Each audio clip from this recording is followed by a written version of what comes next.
तर शेतकरी मित्रांनो, आपल्या नवीन व्हिडिओमध्ये आपलं स्वागत आहे. तर मित्रांनो, तूर लागणीपासून तूर निघीपर्यंत हा व्हिडिओमध्ये माहिती सांगणार आहोत. मित्रांनो, तुरीचं 25 ते 30 क्विंटल उत्पन्न काढण्यासाठी लागवडीपासून काढणीपर्यंत नियोजन केलं पाहिजे, याविषयी सविस्तर माहिती आपण पाहणार आहोत. आपण माझ्या चॅनलवर नवीन असाल तर माझ्या चॅनलला लाईक करा, शेअर करा व सबस्क्राईब करा आणि बेल आयकॉनला बटन दाबायला विसरू नका, जेणेकरून या पुढीलचे सर्व नवनवीन व्हिडिओ आपल्याकडे सर्वात अगोदर पोहोचतील.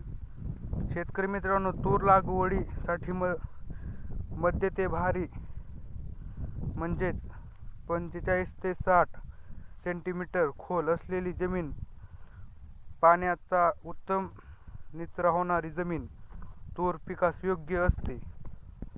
तर मित्रांनो, चोपण, पाणथळ, क्षारयुक्त जमिनीत हे पीक चांगले येत नाही. शेतकरी मित्रांनो, तूर पिकाची पेरणी करताना वापसा येताच जूनचा दुष्काळ पहिल्या आठवड्यात दरम्यान आपल्याला पेरणी पूर्ण करायची आहे.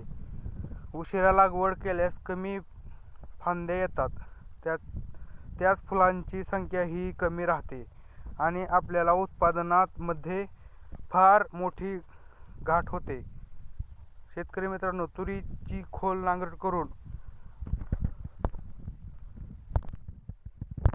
कोकराचे पाय देऊन जमीन भुसभुशीत करावी.